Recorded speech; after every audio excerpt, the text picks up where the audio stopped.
Hi guys, Angela here with ElaCateDesigns, and I am back with a completed journal to share with you all today.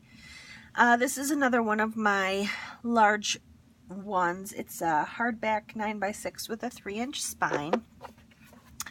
And it has,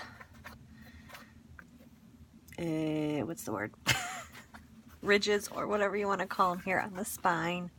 It is a flat spine. I haven't gotten into mastering the art of the curved spine yet, like a lot of folks have. Anyways, this one here has 4 signatures, over 150 pages, and I have included some of my authentic vintage ephemera from my stash in here. There's about 20 pieces of authentic vintage ephemera in here.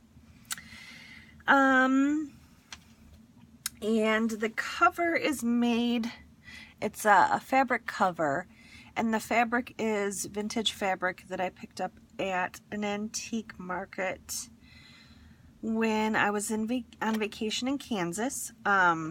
So the fabric itself originally looked like this, but it was a little too much once I got it on the cover, so my idea was to make it look a little more like old worn wallpaper. So I painted over it and distressed it so the pattern is just barely peeking through. So you see the roses there, but they're very faint and in the background. And then I did this, I've done something similar, one of my last journals, the black cover, the vintage black one.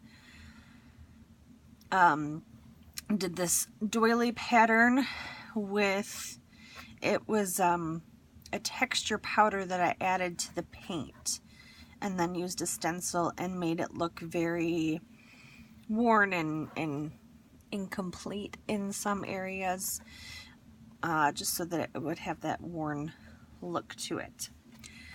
For the first time, I did do the kind of, I think Nick the Booksmith calls them her headbands, with some lace and cheesecloth. The bottom part only has the cheesecloth peeking out. The reason for that, honestly, was because I just happened to have a piece of lace that was the exact size, so I went ahead and used that. So it has the coffee dyed seam binding closure, and the inside of it has some of that fabric for the binding. And as with all my projects, I inevitably do something crooked or upside down, and this one, because this was the first time I used fabric for the hidden binding, I inadvertently glued it on a little bit crooked. It doesn't actually affect anything, but for the purposes of full disclosure, there's a little crookedness to it. So this has kind of a dark vintage romantic theme to it. I started this journal months ago and just now got around to finishing it. So it's got some lace and a journaling card here. This side has a few tags that I've made, and this is some of the authentic vintage ephemera. I picked this one up at an antique mall just the other day. They're Golden Valley Dairy Company. I guess they're order forms, I would guess. And I stapled them together because you get the original and the copy, and those are stapled together. And then here is a vintage black and white photo I've included from my stash of black and white vintage photos. Duh. And that's just clipped on with paper clip here, so it can be moved and whatnot. This page here has an envelope you can stash things in, and then it's a pocket behind, and this is an old bridge card scorecard that I've included.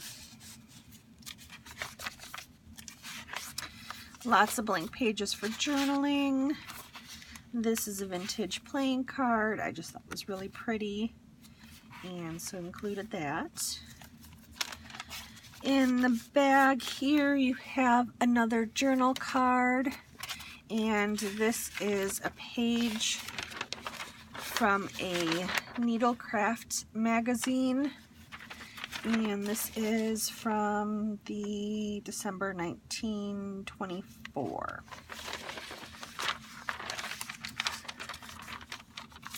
So that is included in the bag. All the pages have been coffee stained. I've done some tabs. We got the four big center signature Franken envelopes. And there are 4 of these kind of mini rustic notepads I've included using just some scrap coffee dyed papers, and have just sewn them, and then it's clipped on. On the other side of the bag, I've just got another journaling card.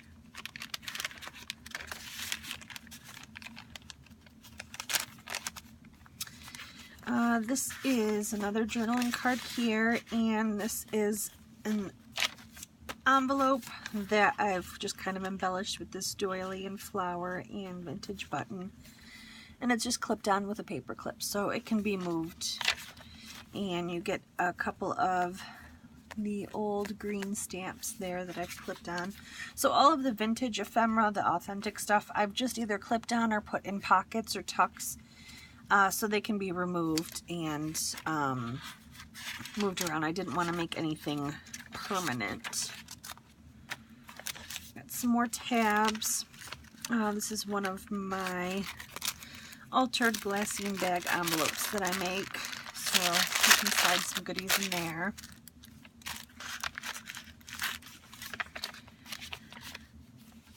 Journaling tag, and just one of the fold out envelope journaling pages here.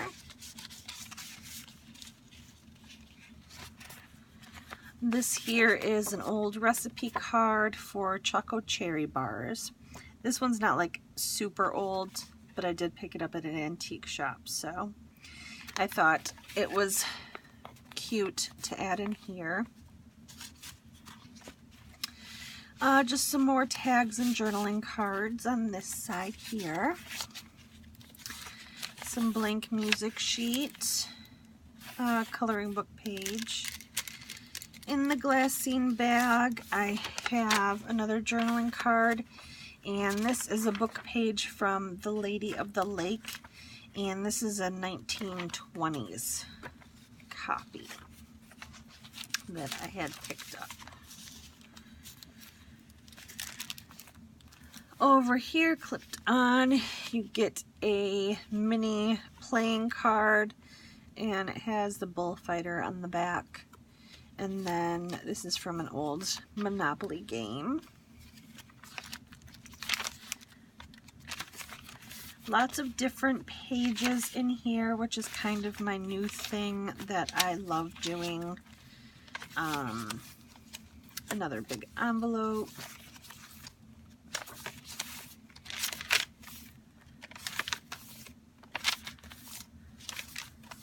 Another one of the rustic little notepad booklets there, and again clipped on.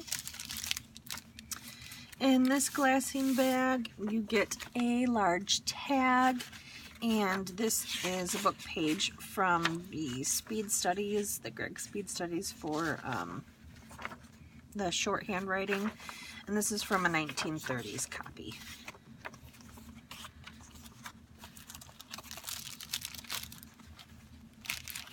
And the paper that I love that paper that they use in the old books. It's just so like soft and creamy and silky, and I don't even know how to describe it. You got to touch it to know. Lots more blank pages, a couple more tags and journaling cards in this pocket.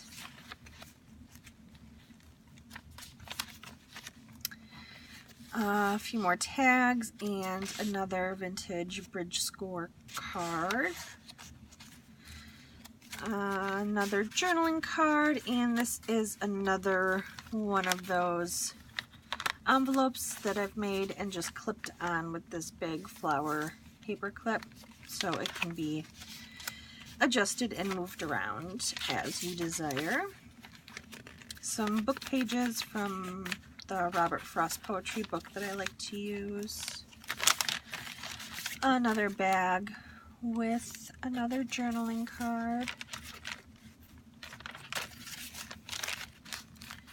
Graph paper. Some more lace tabs. Another big envelope. So this is the third of the rustic notebooks that I've clipped on.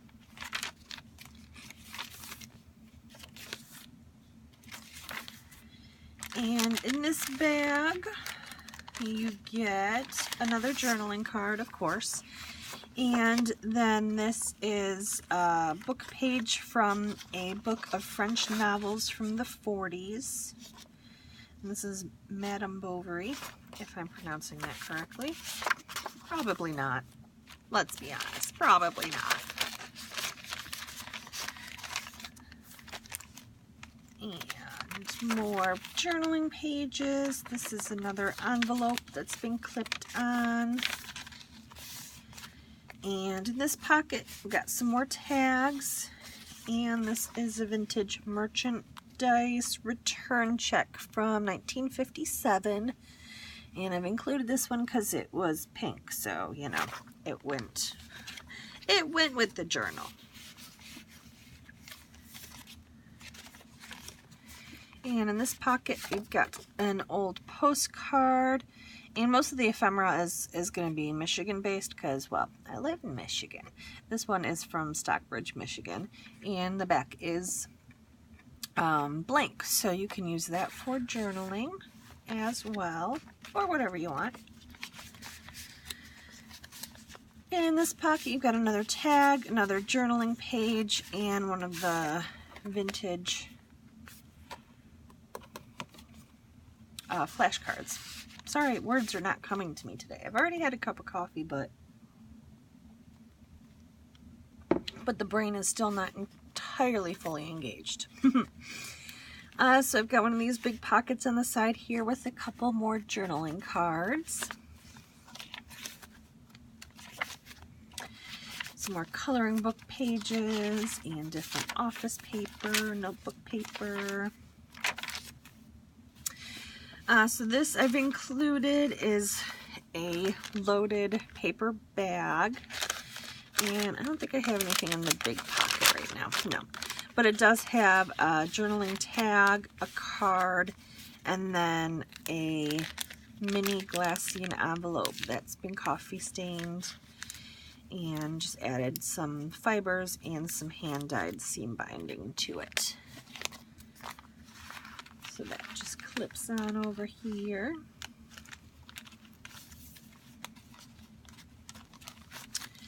Another big envelope. And another flower clip. There's, I think, 14 clips in here in total, including flower clips and then the fiber top clips. And on the back, you have a vintage theater ticket. And this is a card from an old vintage game that was a car game. It was called Touring. I found it at one of the antique shops I frequent. And I just thought the cards themselves were really pretty in the black and white graphics. So you get one of those.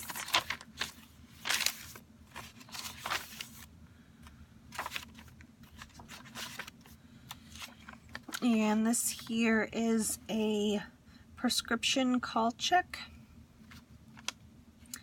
I don't know what year these were. There was no year on the booklet when I bought, but it has like 3 parts to the ticket, so you get all 3 and it's just clipped on here. The last little rustic notebook. and just a big tag in this pocket here, or I should say bag. It's a bag, not a pocket.